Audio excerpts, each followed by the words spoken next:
আসসালামু আলাইকুম। আজকের পর্বে আমরা চতুর্দশ অধ্যায়ের সম্ভাবনা এই অধ্যায়ের সূত্রগুলো নিয়ে আলোচনা করব। তো এখানের মধ্যে সবার প্রথমে বলা হলো কোনো ঘটনা ঘটার সম্ভাবনা কীভাবে করে আমরা নির্ণয় করতে পারি। কোনো একটা ঘটনা ঘটতে পারে, তো এটার সম্ভাবনা কীভাবে করে বের করব, যে এটা ঘটার সম্ভাবনা এত %, এটা ঘটার সম্ভাবনা 5/2 এটা ঘটার সম্ভাবনা 10/7 কীভাবে করে এটা নির্ণয় করা যায়। সেটা হচ্ছে, সূত্রটা হলো যে আমরা ওই ঘটনা ঘটার যত রকমের সম্ভাবনা আছে সব আমরা বসাবো নিচে।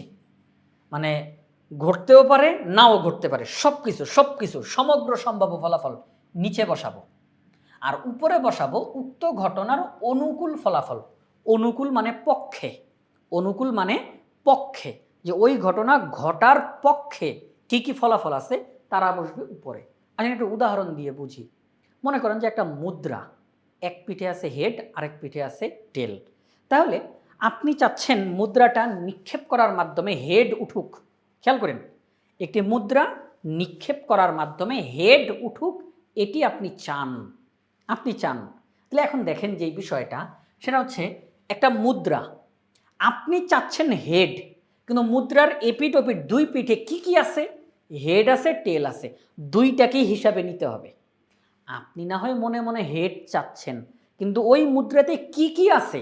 হেড, টেল, দুইটা জিনিস আছে, পুরাটাকেই হিসাবে নিতে হবে। তাহলে দুইটা জিনিস, হেড টেল দুইটা জিনিস আছে, তাহলে এই দুই বসবে নিচে, মানে সমগ্র সম্ভাব্য ফলাফল।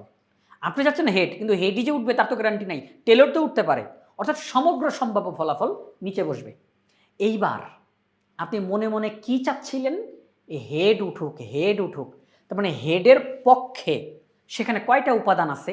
একটা মুদ্রার মধ্যে এক পাশেই তো শুধু হেড আছে, নাকি আরেক পাশেও হেড আছে? না, শুধু এক পাশেই হেড আছে। তাহলে হেড হচ্ছে একটা, একটি মুদ্রাতে হেড হচ্ছে একটা, আর আপনি হেডই চাচ্ছেন। তাহলে ওই যে হেড একটা, এই এক বসবে উপরে, এটাকে বলা হবে অনুকূল, এটাকে বলা হবে অনুকূল। নিচেরটা হচ্ছে সমগ্র সম্ভাব্য ফলাফল, হেড, টেল, সব কিছু মিলিয়ে, তাহলে দুইটা। আর আপনি চাচ্ছেন হেড উঠুক, এটাকে বসবেন উপরে। হেড কয়টা আছে? একটা, তাহলে উপরে বসবে এক। তাহলে এই যে 1/2 অর্থাৎ হাফ, এটি হচ্ছে সেই ঘটনা ঘটার সম্ভাবনা। একটি মুদ্রা নিক্ষেপ করলে হেড উঠার সম্ভাবনা হলো 1/2 অর্থাৎ 50%, 50-50 চান্স। মুদ্রা নিক্ষেপ করবেন, হেডও উঠতে পারে, টেলও উঠতে পারে। হেড উঠার সম্ভাবনা কত? 50%, অর্থাৎ হাফ। আসলে আরও উদাহরণ দিই। মনে করেন একটা ছক্কা নিক্ষেপ করেন, ওই যে আমরা যে লুডো খেলি, ছক্কা। তো সেই ছক্কা নিক্ষেপের মধ্যে দেখেন সেখানে 1 2 3 4 5 6, তাই না? 6টা মান আছে, এখানে 1 আছে, 2 আছে, 3 4 5 6 ছক্কা। তা আপনি যখন সেই লুডো খেলতে গিয়ে ছক্কাটা নিক্ষেপ করতেছেন, নিচে বসবে সমগ্র সম্ভাব্য ফলাফল। আচ্ছা, আপনি যখন ছক্কাটা নিক্ষেপ করতেছেন, একও উঠতে পারে, দুইও উঠতে পারে, 3 4 5 6, 1 থেকে 6 পর্যন্ত যে কোনো সংখ্যা উঠতে পারে। তাহলে সমগ্র সম্ভাব্য ফলাফল 6টা, তাহলে এই 6 বসবে নিচে। এই 6 মানে কিন্তু ওই 6 না, 1 থেকে 6 পর্যন্ত মোট কয়টা উপাদান? 6টা। এটা দ্বারা ওই 6টা উপাদানকে বোঝানো হচ্ছে, সমগ্র সম্ভাব্য ফলাফল 6টা। এখন আপনি চাচ্ছেন যে আমি ছক্কাটা নিক্ষেপ করে এক পাইলেই আমি জিতে যাই। হ্যাঁ, আপনার এক দরকার, এক হইলে আপনি জিতে যাবেন। ছক্কাটা নিক্ষেপ করে এক উঠুক, এক উঠুক, এটা আপনার চাওয়া। ওই ছক্কার মধ্যে এক কয়টা আছে? একটাই আছে, কারণ বাকিগুলো হয় 2 নয়তো 3 4 5 6, কিন্তু এক আছে কয়টা? একটা। তাহলে ওই এক বসবে উপরে, অর্থাৎ অনুকূল ফলাফল। অনুকূল, যেটা আপনার পক্ষে, আপনি যেটা চান, ওই আপনার চাওয়ার পক্ষে যেটা, সেটা বসবে উপরে। তাহলে ওই ছক্কার মধ্যে একটা এক আছে, তাহলে এক বসবে উপরে। আর আপনি যদি চান এইরকমটা, যে আমি ছক্কা নিক্ষেপ করব, তবে যে কোনো একটা জোড় সংখ্যা উঠলেই হবে, হয় 2 নয়তো 4 নয়তো 6, যে কোনো একটা জোড় সংখ্যা উঠুক, যে কোনো একটা জোড় সংখ্যা উঠুক। তাহলে দেখেন আপনি চাচ্ছেন ছক্কা নিক্ষেপ করে যে কোনো একটি জোড় সংখ্যা উঠুক। তাহলে জোড় সংখ্যা কারা কারা? 2 4 এবং 6, এই তিনটা উপাদান হচ্ছে জোড় সংখ্যা। 2 4 6, এই তিনটা উপাদান জোড় সংখ্যা। তার মানে এই তিনটা উপাদান আপনার পক্ষে, আপনি যা চাচ্ছেন তার পক্ষে হচ্ছে এই তিনটা উপাদান। তাহলে এই 3 বসবে উপরে। কাটাকাটি করলে কত? হাফ, অর্থাৎ আপনি চাচ্ছেন ছক্কা নিক্ষেপ করার দ্বারা যে কোনো একটি জোড় সংখ্যা উঠুক, তাহলে যে কোনো একটি জোড় সংখ্যা ওঠার চান্স হচ্ছে 50%। হয় জোড় উঠবে নয়তো বিজোড় উঠবে, হয় জোড় উঠবে নয়তো বিজোড় উঠবে। ক্লিয়ার? তো এই হচ্ছে বিষয় প্রিয় শিক্ষার্থীরা। তাহলে কোনো ঘটনা ঘটার সম্ভাবনা, উক্ত ঘটনার অনুকূল ফলাফল ভাগ সমগ্র সম্ভাব্য ফলাফল। নিশ্চিত ঘটনা ঘটার সম্ভাবনা 1। যেই ঘটনা ঘটবেই, কোনো হেরফের হবে না, কোনো হেরফের হবে না, এই ঘটনা ঘটবেই, তাহলে তার সম্ভাবনা হচ্ছে 1। তার সম্ভাবনা কিন্তু 1। এই 1 মানে হচ্ছে 100%। এই 1 মানে হচ্ছে 100%। তাহলে নিশ্চিত ঘটনা কি? নিশ্চিত ঘটনা হচ্ছে আপনার একটা ব্যাগের মধ্যে কয়েকটা বল আছে। কি আছে? বল আছে। আপনি চাচ্ছেন এই ব্যাগের মধ্যে হাত দিয়ে একটা বল উঠাবেন, সেটা যে কোনো কালারের হোক, যে কোনো রঙের হোক, লাল, সবুজ, হলুদ, কালো, যে কোনো রঙ।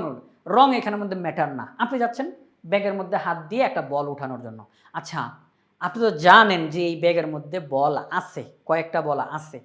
তা আপনি যদি এখন ব্যাগের মধ্যে হাত দিয়ে বল উঠাইতে যান, বল কি উঠবে না? উঠবে। কারণ আপনি এটা নিশ্চিতভাবে জানেন ব্যাগের মধ্যে বল আছে, আপনি চাইলেই সেখান থেকে বল উঠাইতে পারবেন। নিশ্চিত ঘটনা। দিনের বেলা সূর্য উঠে, নিশ্চিত ঘটনা। হ্যাঁ, কখনো কখনো আবহাওয়া খারাপ থাকলে সূর্যটা দেখা যাচ্ছে না, কিন্তু সূর্য তো দিনের বেলাতেই উঠে, তাই না? পরীক্ষাতে 100 নম্বরের পরীক্ষায় পাশ করতে হলে 33 নাম্বার দরকার। বোঝানোর জন্য বলতেছি, কোথাও 40 নাম্বার, কোথাও 60 নাম্বার। মনে করেন গড় হিসাব 33 দরকার পাশ করতে হলে। তো যেই শিক্ষার্থী পরীক্ষাতে অ্যান্সারই করছে 10 নাম্বার, 100 নাম্বারের পরীক্ষা, পাস নাম্বার হচ্ছে 33, অথচ স্টুডেন্ট পরীক্ষায় অ্যান্সার করে আসছে 10 নাম্বারের, সে নিশ্চিতভাবে ফেল, নিশ্চিতভাবে ফেল। তাহলে যে ঘটনা একদম নিশ্চিত ঘটবেই এটা, তাহলে তার সম্ভাবনা হচ্ছে 1। তার সম্ভাবনা হচ্ছে 1।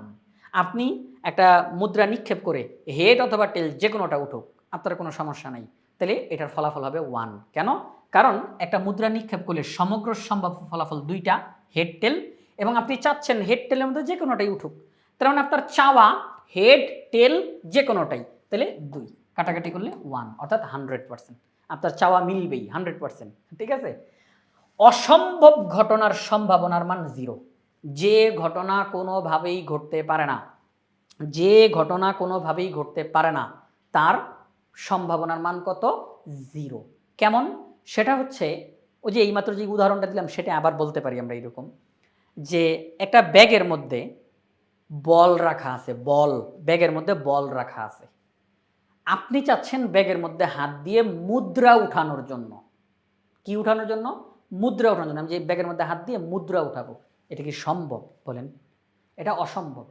কারণ ব্যাগের মধ্যে আছে তো বল, তাহলে হাত দিয়ে উঠাইলে বল উঠবে, মুদ্রা আসবে কোথা থেকে? মুদ্রা তো নাই ব্যাগের মধ্যে। তাহলে একটি ব্যাগের মধ্যে আছে বল, কিন্তু আপনি চাচ্ছেন মুদ্রা উঠানোর জন্য, তাহলে মুদ্রা তো এখানে কোনোভাবেই উঠবে না, এটা অসম্ভব, এটা অসম্ভব। তাহলে এটার সম্ভাবনা হবে 0। এটার সম্ভাবনা 0। পরীক্ষার মধ্যে আপনি এখানের মধ্যে 5 নাম্বার 33,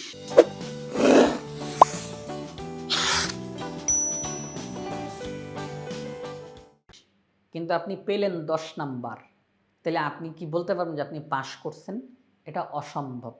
কারণ পাস তো 33, আপনি পেয়েছেন তো 10 নাম্বার, তাহলে এখানের মধ্যে আপনি কোনোভাবেই পাস করতে পারেন না, তাহলে এটা অসম্ভব, 0। ঠিক আছে? আচ্ছা, তাহলে ফেল করাটা এখানের মধ্যে নিশ্চিত। কথা খেয়াল করেন, ফেল করাটা নিশ্চিত, তাহলে সম্ভাবনা 1, যে এই শিক্ষার্থী ফেল করবেই। পাস 33-এ, ও অ্যান্সার করছে 10-এর, তাহলে এটা ফেল নিশ্চিত, তাইলে 1। কিন্তু পাস 33-এ, অ্যান্সার করছেন 10-এর, আপনি চাচ্ছেন পাস করবেন, আপনি চাচ্ছেন পাস করবেন, এটা অসম্ভব, 0, 0। ঠিক আছে? তাহলে ফেল করাটা নিশ্চিত, সম্ভাবনার মান 1, পাস করা অসম্ভব, তাহলে 0। ঠিক আছে? এটা 0। তাহলে এখন দেখেন, অনিশ্চিত ঘটনা, আমি জানি না যে কোনোটা ঘটতে পারে, যে কোনোটা ঘটতে পারে। অনিশ্চিত ঘটনা, অনিশ্চিত ঘটনার সম্ভাবনা হলো এই যে প্রবাবিলিটি অফ এ, সম্ভাবনাকে আমরা পি দ্বারা বলে থাকি। প্রবাবিলিটি অফ এ মানে এ হচ্ছে একটা ঘটনা, এ হচ্ছে একটা ঘটনা, তো এই ঘটনা ঘটার সম্ভাবনা আমি আগে থেকে নিশ্চিত করে কোনো কিছু বলতে পারতেছি না, তাহলে এটার সম্ভাবনা হবে 0-র সমান বা বড়, 1-এর সমান বা ছোট। হ্যাঁ, কোনো একটা ঘটনা ঘটার সম্ভাবনা তার মান শূন্যর সমান বা বড়, একের সমান বা ছোট। মানে কি আসলে একটু বোঝার চেষ্টা করি। সেটা হলো, প্রিয় শিক্ষার্থীরা, আমি যদি একটুখানি ছক্কা দিয়ে বুঝাই তাহলে বুঝতে খুব সুবিধা হবে আপনাদের। একটা ছক্কা নিক্ষেপ করলেন, তাহলে সমগ্র সম্ভাব্য ফলাফল 6। ছক্কা নিক্ষেপ করে আপনি চাচ্ছেন যে আপনি ছক্কাটা একবার নিক্ষেপ করছেন, কিন্তু 8 উঠুক 8। বলেন এটা কি সম্ভব? না, এটা অসম্ভব। তাহলে উপরে বসবে 0, কারণ ছক্কা নিক্ষেপের ক্ষেত্রে ওইখানে 8 এই নামের কোনো ঘর নাই। 1 2 3 4 5 6, কিন্তু 8 নামের কোনো ঘর সেখানে নাই। তাহলে 0/6 রেজাল্ট কত আসবে? 0। রেজাল্ট আসবে 0। আচ্ছা ঠিক আছে। যদি আপনি বলেন যে না স্যার, আমি ছক্কা নিক্ষেপ করব, তবে আমি চাই ছক্কাটা নিক্ষেপ করে 1 উঠুক 1, তাহলে হ্যাঁ সেখানে 1 আছে, তো সেখানে 1 আছে, সেখানে 1 আছে, তাহলে ফলাফল কত? 1/6। আপনি চাচ্ছেন ছক্কাটা নিক্ষেপ করবেন, তবে সেখান থেকে যে কোনো জোড় সংখ্যা উঠলেই হবে। জোড় সংখ্যা কোনটা কোনটা? 2 4 6, মানে 3টা সংখ্যা। তাহলে 3/6 অর্থাৎ হাফ, তাহলে হাফ। আপনি চাচ্ছেন যে আপনি ছক্কাটা নিক্ষেপ করবেন, তবে যে কোনো সংখ্যা উঠলেই হবে, যে কোনো সংখ্যা উঠলেই হবে। তাহলে ছক্কা নিক্ষেপ করে যে কোনো সংখ্যা, তার মানে 1 থেকে 6-এর মধ্যে যে কোনো সংখ্যা উঠলেই হবে। তাহলে 6টাই আপনার চাওয়া, যে এই 6টার যে কোনোটি উঠুক। তাহলে 6/6 অর্থাৎ 1, তাহলে 1। এর বাইরে কি আর যাওয়া সম্ভব? এর বাইরে আর যাওয়া সম্ভব না। তাহলে খেয়াল করে দেখেন, অনিশ্চিত ঘটনা, আমি আগে থেকে কোনো কিছু বলতে পারতেছিলাম না। একটা ছক্কা নিক্ষেপের ক্ষেত্রে আমি ফিক্সড করে কিছু বলতে পারতেছিলাম না। সেই ক্ষেত্রে ফলাফলগুলো কেমন হতে পারে? যদি অসম্ভব কোনো কিছু হয় তাহলে 0। এবার তার চেয়ে একটু বেশি, একটু বেশি, একটু বেশি, একটু বেশি, সর্বোচ্চ 1, সর্বোচ্চ 1, সর্বনিম্ন 0, এরপরে বাড়তে বাড়তে বাড়তে বাড়তে বাড়তে বাড়তে সর্বোচ্চ 1, এর মধ্যেই কিন্তু ফলাফলগুলো থাকবে। তাহলে এই যে ঘটনাটা, আমি যদি ছক্কা নিক্ষেপের ঘটনাটাকে P of A দ্বারা ইন্ডিকেট করি, ছক্কা নিক্ষেপের ঘটনাটা P of A, probability of A, তাহলে P of A এর মান শূন্যর সমান অথবা শূন্যর চাইতে বড় বড় বড়, 1-এর সমান অথবা 1-এর চাইতে ছোট। এই হচ্ছে একটা লিমিট, সম্ভাবনার মানের লিমিট এটা, ঠিক আছে? তাহলে আমরা অনিশ্চিত ঘটনার সম্ভাবনার মানের সেই সীমাটা জানলাম। এবার দেখেন, সম্ভাবনার সর্বোচ্চ মান 1, ইতিমধ্যে আমরা এটা জেনে গেছি। সর্বনিম্ন মান 0। যে কোনো ঘটনা ঘটার সম্ভাবনা ও না ঘটার সম্ভাবনার যোগফল 1। হ্যাঁ, যে কোনো ঘটনা ঘটার সম্ভাবনা এবং না ঘটার সম্ভাবনা, এই দুইটা জিনিসের যোগফল 1 হবে। কিভাবে করে? সেটা হচ্ছে, আপনি চান, দেখেন খেয়াল করেন সবাই, আপনি চান একটা ছক্কা নিক্ষেপ করার মাধ্যমে, একটা ছক্কা নিক্ষেপ করার মাধ্যমে 1 উঠুক। কি উঠুক? 1 উঠুক। তাহলে 1 তো একটাই আছে, তাহলে 1/6। এটা হচ্ছে 1 উঠার সম্ভাবনা, এটা হচ্ছে 1 উঠার সম্ভাবনা 1/6। তাহলে 1 উঠার সম্ভাবনা যদি এটা হয়, তাহলে 1 না উঠার সম্ভাবনা কি? 5/6। 5/6, কারণ একটা ছক্কার মধ্যে 1 বাদে আরও কয়টা বাটন আছে? আরও 5টা বাটন আছে, 2 3 4 5 6। খেয়াল করেন, একটা ছক্কা, আপনি চাচ্ছেন ছক্কাটা নিক্ষেপ করে 1 উঠুক, তাহলে সম্ভাবনা কত? 1/6। তাহলে 1 না উঠার সম্ভাবনা কি? 1 বাদে আর কারা কারা আছে? 2 3 4 5 6, আরও 5টা বাটন আছে, তাহলে 5/6। এটা হচ্ছে 1 না উঠার সম্ভাবনা। 1 উঠার সম্ভাবনা, 1 না উঠার সম্ভাবনা, এই দুটোকে যোগ করেন, এই দুইটাকে যোগ করেন, তাহলে দেখেন 6 আর 6 হচ্ছে লসাগু, তাহলে 1 + 5, তাহলে হচ্ছে 6/6 অর্থাৎ 1। হ্যাঁ, 1। তাহলে যে কোনো ঘটনা ঘটার সম্ভাবনা এবং না ঘটার সম্ভাবনা যদি যোগ করি, তাহলে ফলাফল হবে 1। আপনি চাচ্ছেন একটা মুদ্রা নিক্ষেপ করে হেড উঠুক। মুদ্রা নিক্ষেপের ক্ষেত্রে সমগ্র সম্ভাব্য ফলাফল হচ্ছে 2। আপনি চান হেড উঠুক, তাহলে হেড তো একটা, তাহলে 1/2। তাহলে হেড না উঠার সম্ভাবনা কি? তাহলে 1/2, কারণ হেড না মানে কি? টেল। হেড না মানে কি? টেল, তাহলে 1/2। তাহলে হেড উঠার সম্ভাবনা, হেড না উঠার সম্ভাবনা যোগ করলে কিন্তু 2/2 = 1 হবে। ক্লিয়ার? আমরা কি বুঝতে পারলাম বিষয়টা? তাহলে এই হচ্ছে বিষয়, যে কোনো ঘটনা ঘটার সম্ভাবনা এবং না ঘটার সম্ভাবনা যোগফল 1।